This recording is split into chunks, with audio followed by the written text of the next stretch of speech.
It should be in the Louvre. It really should. It had a character. It had a cheeky character. The brakes would hardly work at all. It's nearly as quick round corners as it is in a straight line. Gaelic sculpture, pure French beauty.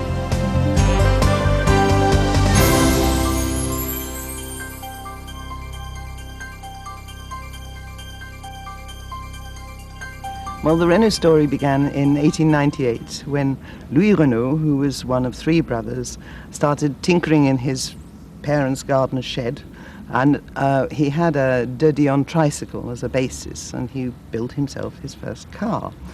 Now, the thing that was special about this was that he built a direct drive transmission. It was the first time that a car was produced with this particular feature, and his friends became interested. And there was obviously a big business opportunity there, and the three brothers got together and formed a company which was called Renault Frères, the Renault Brothers. Cars were really for very wealthy people. They cost a lot of money. It was the infancy of the motor car altogether. So there wasn't a great deal around. And some of the other manufacturers did start before Renault, but not all that much before Renault.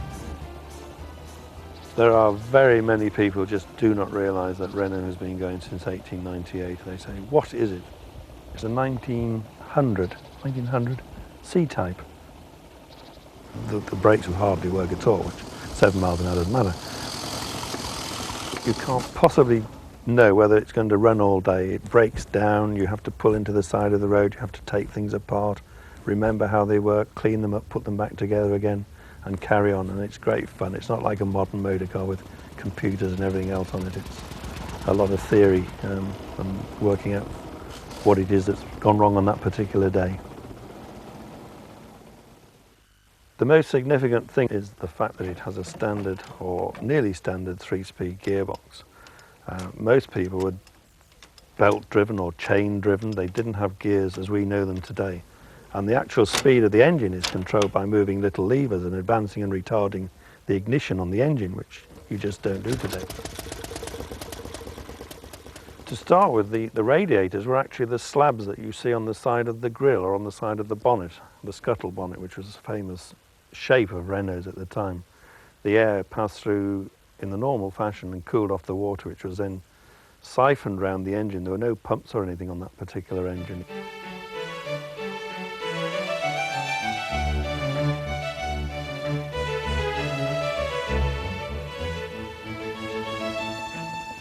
Well, the C-Type, although it had a maximum speed of about 25 miles an hour, might not seem very fast in these days, but when you think of the roads that they were bouncing along, which were not tarmac as we know them now, they were real cart tracks in many cases. So that was a very fast speed to be bouncing along, and bouncing with the way they went, they certainly didn't stick to the road like you would expect them to now. The C-Type in its time certainly put Renault on its map because it was used in many races, and Louis himself certainly took part in many races from Paris, 1,200-kilometre races, where they virtually raced non-stop. Motorsport is a good way of advertising. One of the important races they took part in was the Paris-Vienna. Marcel Renault drove the car in that one, and he arrived in fact so far ahead of the field that none of the receiving party were there to meet him because they weren't expecting him. He was way, way ahead of everybody else. But in 1903, Marcel was driving in the Paris-Madrid race when he was killed. He was blinded by dust and crashed and died subsequently of his injuries. So that only left Louis and Fernand in the company. When Renault first started, he produced 5 cars in his first full year of production with a workforce of 5 people. This soon expanded. In the year of the green cars production, 1900, he produced 179 cars. Within 5 or 6 years, he was producing 10,000 cars a year, so that was a massive step forward in production.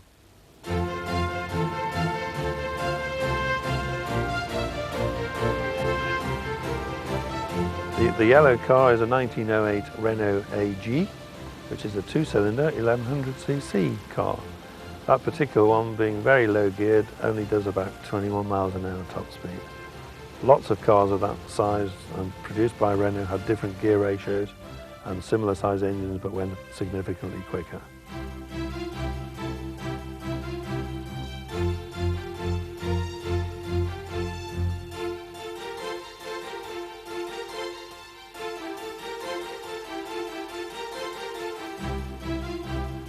but it was a car for a purpose. Because the first London taxi cab, in fact, was a Renault. The same cars were adopted in New York, where by now it was by no means unusual to see Renault on Fifth Avenue.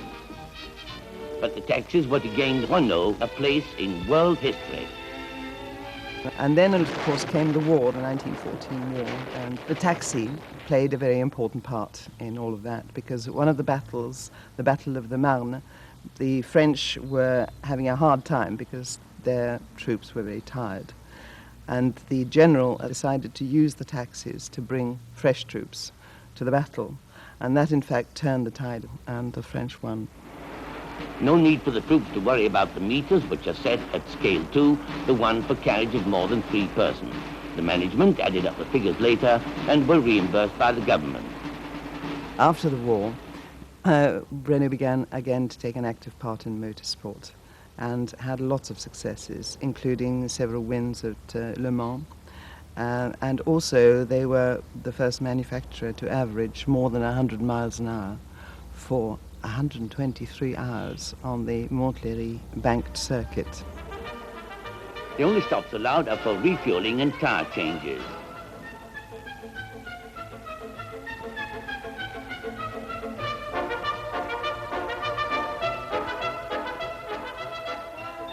The factory by this time, of course, just continued to grow until came the Second World War, and production had to be stopped and turned to war work once more.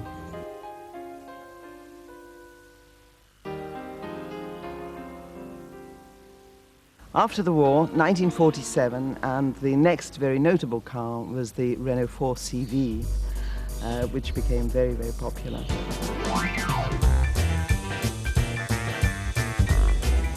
During the occupation of France, this car was secretly worked upon. At the end of the war, the factory was in a right state. Louis Renault was imprisoned for collaboration and subsequently died. After the war, there was nothing left, and the French motor industry looked to the 2 little prototype 4CVs as the basis of the new Renault company after the war. The engine in the 4CV is a wet liner aluminium head engine of 750 cc's. This engine was the unit that was applied in the front-wheel drive concept in the Renault 4 in 1961. Renault tried to develop that car by putting a pretty body on it. So the Renault 6 was an attempt to make the Renault 4 more user-friendly.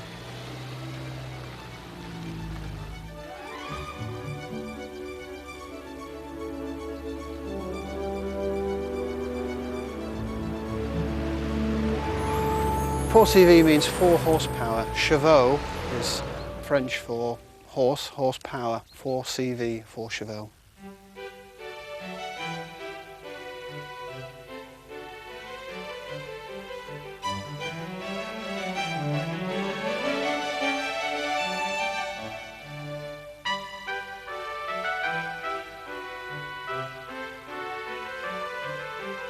And I think the overall shape of the car shows its link with the Beetle. Some people mistake that it looks a little bit like the Morris 1000 and has copied the Morris 1000, but it did come about before the Morris 1000. In 1946, the first production cars were available. The colour of the first cars was pale yellow. Basically, it was paint left over from the war, and it actually gave the car its first name, and that was the Butterpat. It was set out in the first place to appeal to the average Frenchman, and it's fair to say that from a maintenance point of view, it was extremely simple, very, very conventional, and with 3 basic spanners and a grease gun, many, many miles were achieved. The car is great fun to drive. It's nearly as quick round corners as it is in a straight line. The top speed is only 55, a very, very simple form of independent suspension that provides a comfortable ride. The brakes are very, very good. Vision is very, very good apart from out of the back window. It's a genuine 4-seater, not much longer than a Mini. The family car was a Renault. I washed it, I serviced it, I learnt to drive in a Renault. My first vehicle was a £34 10 shillings Renault 4 van, brush painted bright yellow. I suppose really I've stuck with Renault because there's something individual about the cars of the 50s and 60s that I like. At the same time, it's nice to be different. Renault's advertising in the 50s was fun advertising. It was brightly coloured, it included cartoon characters, and the whole presentation was very much in the French tradition of enjoying advertising and enjoying the cars. For example, a brochure showed an alpine scene on the front where people were obviously having almost a Tintin type adventure. Inside you've got cartoon characters, and then in a full double page spread you've got lots of very cheerfully coloured cars looking cute and looking attractive.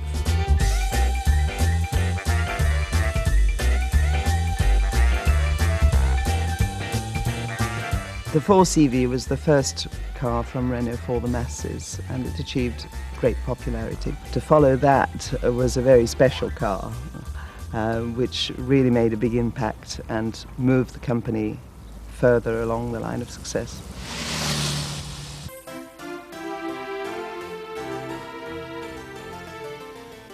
This is my Dauphine, affectionately known as Daphne in the family.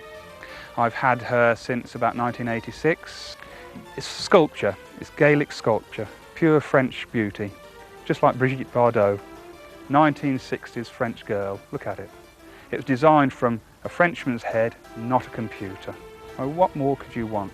The front, down to the little air intake grills, it's beautiful. The badge on the front, the Renault badge, is a beautiful design feature, and just looking at it, the workmanship and the thought and design, it should be in the Louvre. It really should, or at least the Tate.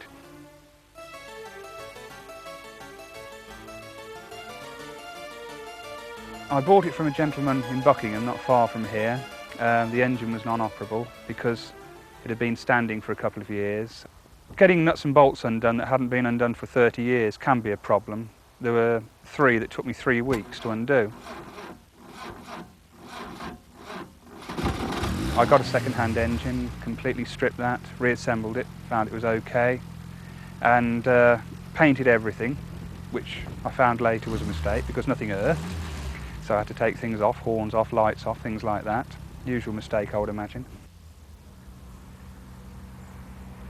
When you have the lights on, heater on, windscreen wipers on, you know, it tends to go flat quickly.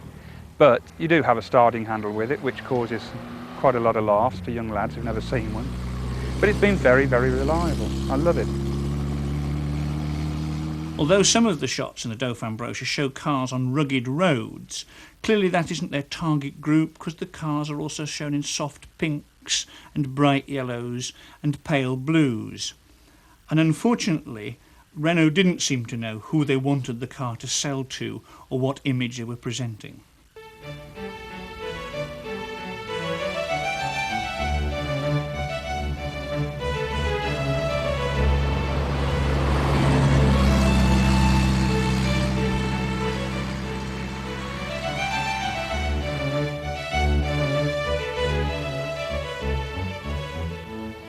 Driving the car can be quite interesting. Being rear-engined, the car gets very tail-happy. You have to be very careful going into bends. When you do push it round corners, the rear wheels tend to tuck in like a pair of duck's wings, and you can feel the car rolling over. Hence, lots of people used to say to me, we had one, but we rolled it. Another problem is with all drum brake systems like this, in hot weather like today, you do tend to get an awful lot of brake fade, as I have experienced in the past, and the brakes stop working. And that can be quite alarming, going down a hill with something coming towards you. But as long as you realise all these things, there's no real problem driving them. You just have to modify your driving from modern day cars to an old car. Of course, it's only got 3 gears. Crash on first gear, and so you've only got synchromesh on the other 2. So effectively you've only got 2 gears when you're moving. Of course that causes problems, but you can go down to about 5 miles an hour up to about 35 in second. Anything after that it needs top. It does take a little bit of winding up to get up to speed, but It will keep up to legal motorway speeds. It will cruise all day at 70. The name Dauphine came from the Dauphine Alps in France, and the engine was also named after a mountain, Mount Ventoux in France. The Dauphine was used very successfully in rallying in the late 50s and in the 60s. It won the 1958 Monte Carlo Rally, which when you look at it, you wouldn't think it, would you?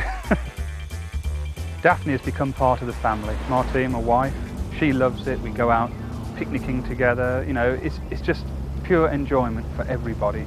And being a bit of an exhibitionist, she likes it. She likes being looked at as well as the car. Gives the little royal waves, things like that. She loves it. The Renault 4 was very much the competitor in the early days for the Citroën 2CV. It was very agricultural. It was a five-door estate car. It was designed to be hammered, no maintenance apart from oil occasionally. Had very, very soft ride, a very, very French car. It went on to be produced in many millions, in fact 9 million, and the last one was made in 1993. Renault have produced mould-breaking cars which influence style and design. Unfortunately, in their presentation of those cars, they've lacked any humour or style in the brochures. In contrast to the 2CV, the Renault 4 is presented in a very dull fashion. It isn't a car in which to have fun, it isn't a car targeted at anyone in particular. The 16, which had of course these spectacular changing seats, which redefined in a sense how the internal space of a car could be used, shows none of that in the brochures. The car is shown sideways on to show its profile, but it is not shown in any way inventively or excitingly. Renault introduced the Renault 16 range in 1965. The 16 TX came out in 1974. It had a slightly bigger engine, which was slightly lazier, and a 5-speed box. It would cruise at 70 miles an hour, giving you just over 3,000 revs out of the engine. It was consequently very, very economical. You can put a 16 TX to above 40 miles to the gallon, provided you don't drive it too hard. Basically, it was an expensive car in its day. In 1979, this one was about £3,900. So it was never designed really as a car for the masses. It was more an executive car. I bought it off an old guy in Wakefield who'd had the car from brand new. When I went to buy it, I got the feeling that I was actually getting vetted as a suitable owner. And I wandered down with long hair, leather jacket, the whole lot, and he must have thought, God, what have we got here? But talking to the guy, he was a very, very genuine guy who just wanted to make sure that the car went to a good home and was looked after. And I hope that I'm doing the job that you wanted me to do, Norman.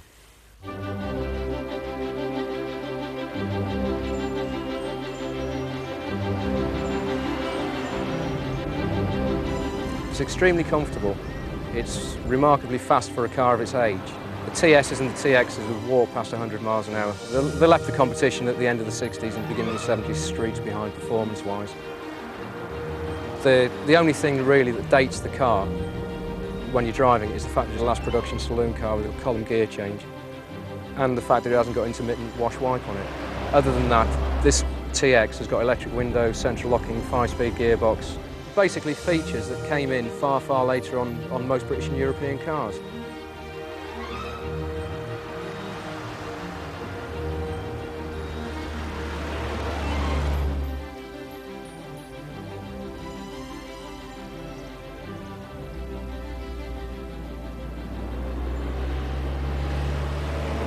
They're a bit like Joanna Lumley. The older they are, the more attractive they get. I think the 16 is a design classic anyway. It was so far ahead of its time when it was introduced. I mean, nowadays, the design is slightly dated, but the performance and everything else isn't.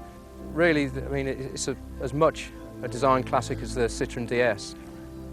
I think if you're broad-minded and look at the concept that the 16 started, the original hot hatchback, then it started the ball rolling on an awful lot of things. If it hadn't been for the 16, we wouldn't have had a Golf GTI. And it spawned an awful lot of cars. The 5s came from the 16.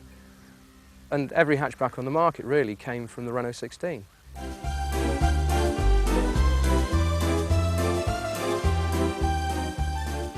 The Renault 5 was the first of the super minis and was very popular from the word go.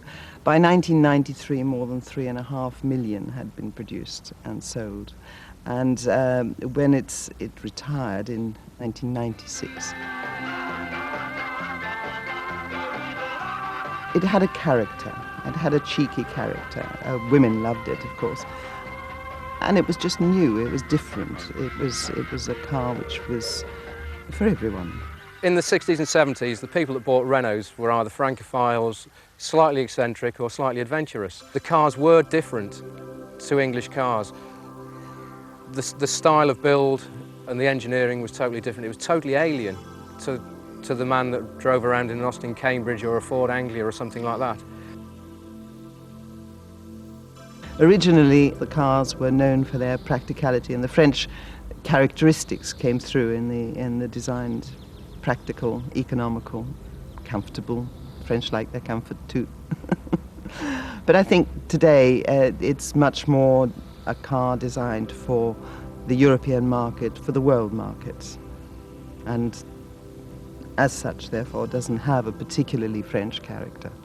Renault as a mark means a company that is renowned in terms of innovation and new ideas. We think about Nicole and the Clio. We think about, in the early 80s, the people mover, the Espace, galvanised steel chassis, plastic panels. We look now to the latest concept car that's becoming a production car, the Spider.